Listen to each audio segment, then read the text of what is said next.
ढेकली का बहुत ही विचित्र और उपयुक्त उदाहरण दिया है। इस किसी कुएं में से जब ढेकली द्वारा पानी निकाला जाता है तो जिस भाग में ढेकली बंधी होती है उसे नीचे झुकाकर कुएं में डाला जाता है। इस प्रकार ढेकली सिर झुकाकर कुएं में घुसती है, परंतु धीरे धीरे पानी निकालकर उसे खाली कर देती। इसी प्रकार दुष्ट मनुष्य नम्रतापूर्ण बात हानि पहुंचाने के लिए ही करते रहते हैं।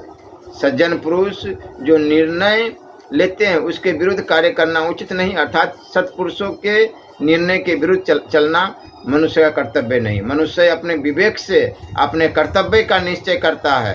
कर्तव्य और अकर्तव्य के संबंध में जब कोई समस्या उत्पन्न होती है तो उसके करने या न करने में उसका अपना विवेक ही सहायक होता है। परंतु जब मनुष्य कोई निश्चय न कर पाए तो उसे यह देखना चाहिए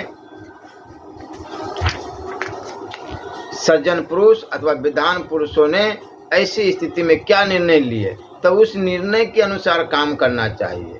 उस समय उसका कर्तव्य होता है कि वह सज्जनों द्वारा उन सीमाओं में रहे जो उन्होंने निश्चित की है।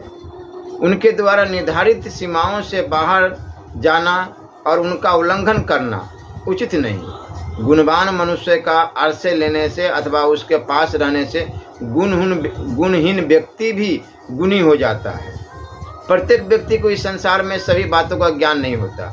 ज्ञान प्राप्त करने के लिए गुरु का आश्रय लेना होता है, परंतु गुरु हर समय किसी व्यक्ति के साथ नहीं रह सकता। उसका कर्तव्य उसे ज्ञान देना है, परंतु सांसारिक समस्या के संबंध में भी जो भी निर्णय लेते हैं उनका आधार सत्संग होता है, अर्थात व्यक्ति अनुभवी पुरुषों के साथ रहकर विवेक बुद्धि अर्जित कर लेता है और उनके अनुसार सांसारिक समस्याएं हल करने में सुविधा होती है। अनुभवी पुरुषों के सत्संग से मनुष्य के विवेक में वृद्धि होती है। दूध में मिला हुआ जल भी दूध ही बन जाता है, अर्थात दूध में मिले हुए पानी को भी लोग दूध ही मानते हैं। इसी प्रकार गुणी व्यक्ति के संसर्ग में रहने वाला व्यक्ति गुणी बन जाता है। शराब बेचने वाला व्यक्ति शराब के बर्तन में दूध भरकर रखने का प्रयत्न करेगा तो लोग उसे शराब ही समझेंगे।